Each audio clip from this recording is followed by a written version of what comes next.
ಸ್ನೇಹಿತರೆ, ನೀವು ಗಮನಿಸಿದಿರಾ, ಒಂದು ಕಂಪ್ನಿಯಲ್ಲಿ 8 ಗಂಟೆ ಕಾಲ ಎಲ್ಲರೂ ಕೆಲಸ ಮಾಡ್ತಾರೆ. ಆದ್ರೆ ಎಲ್ಲರ ಸ್ಯಾಲರಿ ಸಂಬಳ ಒಂದೇ ಇರಲ್ಲ. ಒಬ್ಬರಿಗೆ 8 ಗಂಟೆ ಕೆಲಸ ಮಾಡಿದ್ರೆ 10,000 ಇರುತ್ತೆ, ಮತ್ತೊಬ್ಬನಿಗೆ 25,000 ಇದ್ರೆ ಇನ್ನೊಬ್ಬನಿಗೆ 50,000. ಈ ರೀತಿ ಯಾಕೆ ಆಗುತ್ತೆ ಗೊತ್ತಾ? ಅವರಲ್ಲಿ ಇರುವ ಸ್ಕಿಲ್ಸ್ ಗಳ ಬೇಸಿಸ್ ಆಧಾರದ ಮೇಲೆ.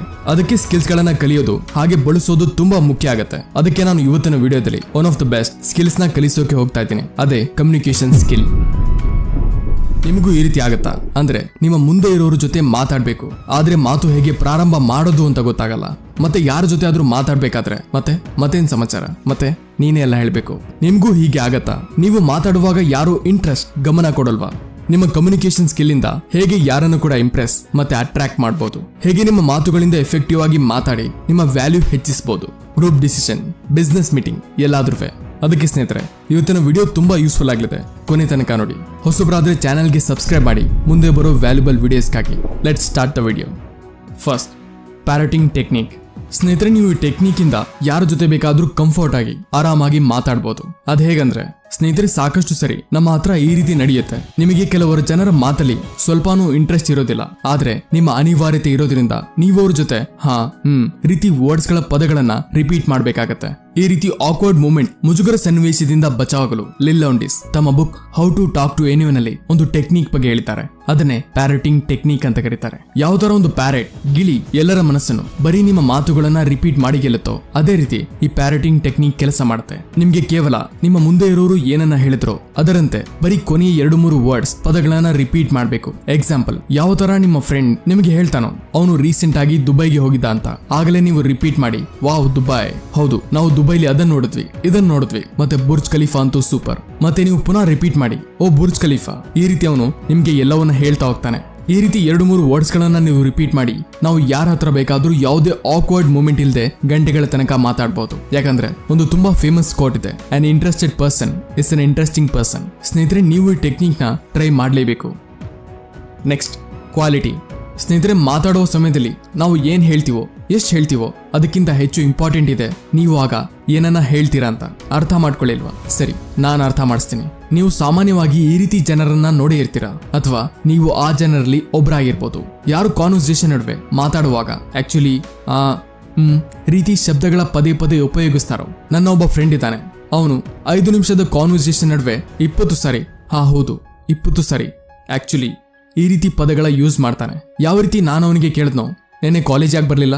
ಆಕ್ಚುಲಿ ನನಗೆ ಸ್ವಲ್ಪ ಹುಷಾರಿರ್ಲಿಲ್ಲ. ಹೌದಾ, ಏನಾಯ್ತು? ಆಕ್ಚುಲಿ 2-3 ದಿನದಿಂದ ಫೀವರ್ ಇತ್ತು.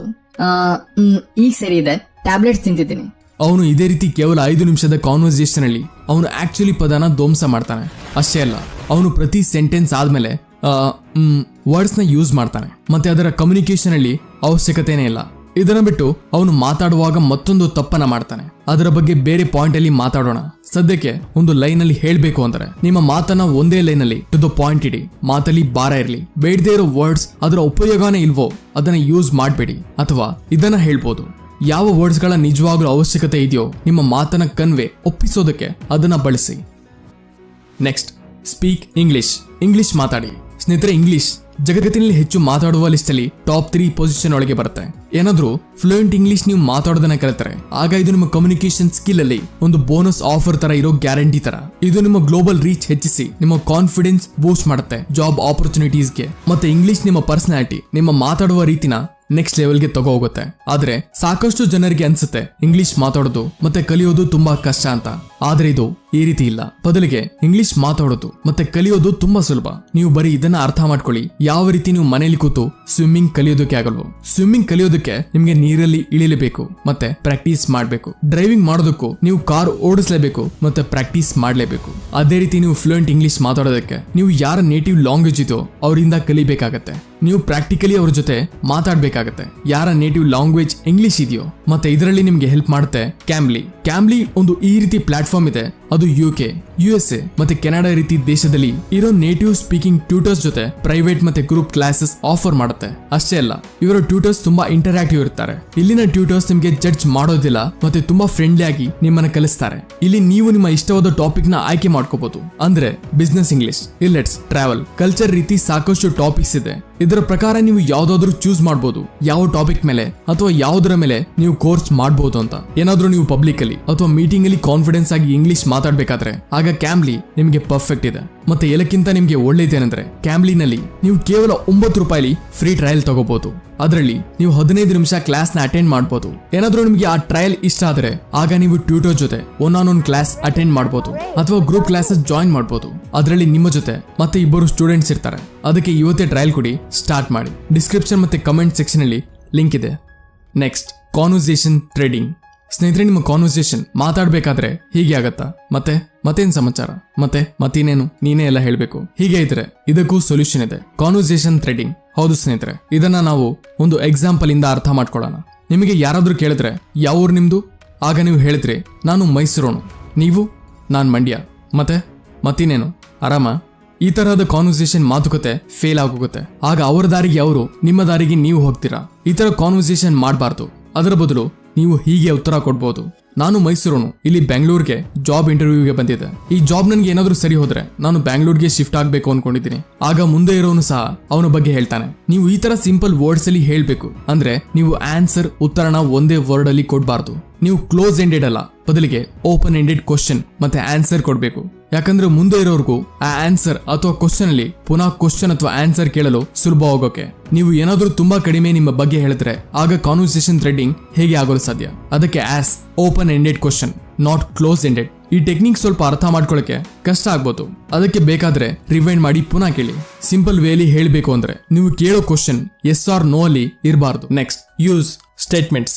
ಸ್ನೇಹಿತರೆ, ನೀವು ಯಾರ ಜೊತೆ ಆದ್ರೂ ಮಾತಾಡ್ತಿದ್ರೆ ಮತ್ತೆ ಅವ್ರಿಗೆ ಒಂದ್ರ ಮೇಲೆ ಒಂದು ಕ್ವಶನ್, ಪ್ರಶ್ನೆ ಕೇಳ್ತಾನೆ ಇದ್ರೆ ಆಗ ಮೋಸ್ಟ್ ಪ್ರಾಬಬಲಿ ಇಂಥ ಸಮಯದಲ್ಲಿ ಯಾವುದೇ ವ್ಯಕ್ತಿ ಕೂಡ ನಿಮ್ಮಿಂದ ದೂರ ಆಗ್ತಾನೆ. ಅವನಿಗೆ ಅನ್ಸುತ್ತೆ ನೀವು ಅವರ ಇಂಟರ್ವ್ಯೂ ತಗೋತಿದ್ದೀರಾ ಅಂತ. ಇದನ್ನ ನೀವು ನಿಮ್ಮ ರಿಲೇಟಿವ್ಸ್ ಮನೆಗೆ ಬಂದಾಗ ಎಕ್ಸ್ಪೀರಿಯನ್ಸ್ ಮಾಡಿರ್ತೀರಾ. ನಿಮ್ಗೆ ಹೇಗನ್ಸುತ್ತೆ ಆಗ? ಮತ್ತೆ ನೀವು ಒಳಗೊಳಗೇನೆ ಅವರಿಂದ ದೂರ ಇರೋದಕ್ಕೆ ಇಷ್ಟಪಡ್ತೀರಾ ಮತ್ತೆ ಅವರಿಂದ ತಪ್ಪಿಸ್ಕೊಳ್ಳೋದಕ್ಕೆ ನೋಡ್ತೀರಾ. ಇದೇ ರೀತಿ ಬೇರೆಯವರಿಗೆ ನೀವು ಪ್ರಶ್ನೆ ಮೇಲೆ ಪ್ರಶ್ನೆ ಮಾತಾಡುವಾಗ ಕೇಳಿದಾಗ ಆಗತ್ತೆ. ಆಗ ಅವರು ಕೂಡ ನಿಮ್ಮಿಂದ ತಪ್ಪಿಸ್ಕೊಳ್ಳಲು, ನಿಮ್ಮಿಂದ ದೂರ ಇರಲು ನೋಡ್ತಾರೆ. ಅದಕ್ಕೆ ನಾನು ನಿಮಗೆ 2 ತರಹದ ಸ್ಟೇಟ್ಮೆಂಟ್ಸ್ ಹೇಳ್ತೀನಿ ಸರಿಪಡಿಸಿಕೊಳ್ಳಲು. ಮೊದಲನೇದು, ಕೋಲ್ಡ್ ರೀಡ್ ಸ್ಟೇಟ್ಮೆಂಟ್. ಈ ಟೆಕ್ನಿಕ್ ಅಲ್ಲಿ ನಿಮಗೆ ಮುಂದೆ ಇರುವವರ ಜೊತೆ ಕ್ವಶನ್ ಕೇಳುವಂತಿಲ್ಲ. ಅದರ ಬದಲು ಅವರ ಬಗ್ಗೆ ಅಂದಾಜು ಊಹೆ ಮಾಡಬೇಕು. ಅವರ ಹಾವಭಾವ, ಬಾಡಿ ಲ್ಯಾಂಗ್ವೇಜ್ ನೋಡಿ ನೀವು ನಿಮ್ಮ ಮುಂದೆ ಇರೋರಿಗೆ ಕೇಳಬೇಕು.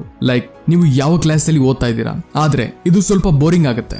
ಬದಲಿಗೆ ನೀವು ಇದನ್ನ ಈ ರೀತಿ ಕೇಳ್ಬಹುದು: ನೀವು ಬಹಳ ಇಂಟೆಲಿಜೆಂಟ್ ಅನ್ಸುತ್ತೆ, ಮತ್ತೆ ನನಗೆ ಅನ್ಸುತ್ತೆ ನಿಮ್ಮ ಫೇವರೇಟ್ ಸಬ್ಜೆಕ್ಟ್ ಸೈನ್ಸ್, ಮತ್ತೆ ನೀವು ಫಸ್ಟ್ PUC ಇರ್ಬೋದು. ನೀವು ಏನಾದ್ರೂ ತಪ್ಪಾಗಿದ್ರೆ ಆಗ ಮುಂದೆ ಇರೋರು ನಿಮ್ಮನ್ನ ಕರೆಕ್ಟ್ ಮಾಡ್ತಾರೆ. ಏನಾದ್ರೂ ನೀವು ಮಾಡಿರೋ ಗೆಸ್ ಕರೆಕ್ಟ್ ಆಗಿದ್ರೆ ನಿಮ್ಮ ಮತ್ತೆ ಅವರ ನಡುವೆ ಒಂದು ಬಾಂಡಿಂಗ್ ಬೆಳೆಯುತ್ತೆ. ಇದೇ ಟೆಕ್ನಿಕ್ ಮೆಂಟಲಿಸ್ಟ್ ಮತ್ತೆ ಕೆಲವು ಆಸ್ಟ್ರಾಲಜಿಸ್ಟ್, ಜ್ಯೋತಿಷ್ಯದವರು ಯೂಸ್ ಮಾಡ್ತಾರೆ. Next, passes and emotions. ಯಾವ ರೀತಿ ನಾನು ಹೇಳ್ದೋ, ನಾನು ಅಂದ್ರೆ ನನ್ನ ಫ್ರೆಂಡ್ ಮಾತಾಡೋ ನಡುವೆ ಮತ್ತೊಂದು ತಪ್ಪನ್ನ ಮಾಡ್ತಾನೆ, ಮತ್ತೆ ಆ ತಪ್ಪೇನಂದ್ರೆ ರೋಬೋಟ್ ತರ ಮಾತಾಡೋದು. ಅಂದ್ರೆ ಪಾಸ್ ಮಾಡ್ತೇನೆ, ಯಾವುದೋ ಇಮೋಷನ್ ಇಲ್ದೇನೆ ಎಲ್ಲಾ ಮಾತನ್ನ ಮುಗಿಸೋದು.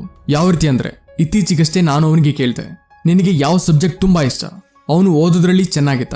ಅದಕ್ಕೆ ಅವನು ಹೇಳ್ದ, ನನಗೆ ಎಲ್ಲಕ್ಕಿಂತ ಜಾಸ್ತಿ ಸೈನ್ಸ್ ಇಷ್ಟ. ನಾನು ಪ್ರತಿದಿನ 3 ಗಂಟೆ ಸೈನ್ಸ್ ಓದ್ತೀನಿ ಮತ್ತೆ ನಾನು ಆಕ್ಚುಲಿ ನೀಟ್ಗೋಸ್ಕರ ತಯಾರಿ ಮಾಡ್ತಿದ್ದೀನಿ. ಈ ಮಾತನ್ನ ಅವನು ಯಾವುದೇ ಪಾಸ್ ಕೊಡದೆ ಒಂದೇ ಪಾಸ್ ಅಲ್ಲಿ ಹೇಳ್ದ. ಮತ್ತೆ ಅವನು ವರ್ಡ್ಸ್ ಅಲ್ಲಿ ಯಾವುದೇ ಎಮೋಷನ್ ಇರಲಿಲ್ಲ. ಮತ್ತೆ ನೀವು ನನ್ನ ಮತ್ತೆ ನನ್ನ ಫ್ರೆಂಡ್ ಕಾನ್ವರ್ಸೇಷನ್ ಅಲ್ಲಿ ಏನ್ ಕಲಿಬಹುದು? ನಿಮಗೆ ಪಾಸ್ ತಗೋಬೇಕು. ಎಲ್ಲಿ ನಿಮ್ಮ ಸೆಂಟೆನ್ಸ್ ಮುಗಿತಿದೋ ಅಲ್ಲಿ ನೀವು 1 ರಿಂದ 2 ಸೆಕೆಂಡ್ ನಿಲ್ಲೋದು ಮತ್ತೆ ಮಾತನ್ನ ಕಂಟಿನ್ಯೂ ಮಾಡೋದು. ಇದರ ಜೊತೆಗೆ ನಿಮ್ಮ ಮಾತಲ್ಲಿ ಎಮೋಷನ್ ಆಡ್ ಮಾಡಬೇಕು. ಯಾವ ರೀತಿ ಅಂದ್ರೆ, ನಿಮ್ಮ ಹತ್ರ ಯಾರಾದ್ರೂ ಕೇಳಿದ್ರೆ ಇವತ್ತು ವೆದರ್ ಹೇಗಿದೆ? ಆಗ ಇದನ್ನ ಹೇಳೋ ಬದಲು, ಇವತ್ತು ವೆದರ್ ತುಂಬಾ ಚೆನ್ನಾಗಿದೆ, ಅನ್ಸುತ್ತೆ ಮಳೆ ಆಗುತ್ತೇನೋ. ಇದರ ಜಾಗದಲ್ಲಿ ಇದನ್ನ ಹೇಳೋದು, ವಾಹ್ ಏನ್ ವೆದರ್ ಇದೆ, ಅನ್ಸುತ್ತೆ ಮಳೆ ಆಗುತ್ತೇನೋ. ಪೂರ್ತಿ ಫೀಲ್ ಜೊತೆ ಮತ್ತೆ ಆರಾಮಾಗಿ ಒಂದು ಸರಿಯಾದ ಪಿಚ್ ಮತ್ತೆ ಸ್ಪೀಡ್ ಇಂದ ಹೇಳ್ಬೇಕು. ಆತುರದಲ್ಲಿ, ಅರ್ಜೆಂಟ್ ಆಗಿ ಅಲ್ಲ. ಏನಾದ್ರೂ ನೀವು ಸ್ವಲ್ಪ ಸ್ಯಾಡ್ ಮಾತನ್ನ ಹೇಳ್ತಿದ್ರೆ ಆಗ ಟೋನ್ ಮತ್ತೆ ಪಿಚ್ ನ ಲೋ ಮಾಡಿ. ಮತ್ತೆ ಒಳ್ಳೆ ಮಾತನ್ನ ಹೇಳ್ತಿದ್ರೆ, ಯಾವ್ದಾದ್ರು ಸಂತೋಷದ ವಿಷಯನ ಆಗ ಒಳ್ಳೆ ಟೋನ್ ಅಲ್ಲಿ ಹೇಳಿ, ಎನರ್ಜಿ ಜೊತೆ. ನೆನಪಿಡಿ, ಪ್ರತಿ ಶಬ್ದ ಸುಂದರವಾಗಿದೆ, ಅದಕ್ಕೆ ಅದನ್ನ ಅದೇ ಸೌಂದರ್ಯತೆ ಜೊತೆ ಹೇಳಿ. ವಿಡಿಯೋನ ಇನ್ನೊಮ್ಮೆ ಸಮ್ ಅಪ್ ಮಾಡೋಣ. ಪ್ಯಾರೋಟಿಂಗ್ ಟೆಕ್ನಿಕ್ ಯೂಸ್ ಮಾಡಿ ಮತ್ತೆ ಶಬ್ದಗಳ ಕ್ವಾಲಿಟಿಯ ಮೇಲೆ ಗಮನ ಕೊಡಿ. ಕಡಿಮೆ ಮಾತಾಡಿ, ಆದ್ರೆ ಚೆನ್ನಾಗಿ ಭಾರವಾಗಿ ಮಾತಾಡಿ. ಅನಾವಶ್ಯಕ ಮಾತುಗಳನ್ನ ಕಟ್ ಮಾಡಿ. ಮಾತುಕತೆಯ ನಡುವೆ ಸ್ಟೇಟ್ಮೆಂಟ್, ವಾಕ್ಯ ಮುಗಿದಾಗ ಪಾಸ್ ತಗೊಳ್ಳಿ. ರೋಬೋಟ್ ತರ ಮಾತಾಡಬೇಡಿ ಮತ್ತೆ ಫೀಲ್ ಸಮೇತ ಹೇಳಿ. ಯಾಕಂದ್ರೆ ಪ್ರತಿಯೊಂದು ವರ್ಡ್ಸ್, ಶಬ್ದ ಸುಂದರವಾಗಿದೆ. ಇದರ ಜೊತೆ ಸ್ಟೋರಿ ಟೆಲ್ಲಿಂಗ್ ನ ಮ್ಯಾಜಿಕ್ ಉಪಯೋಗಿಸಿ.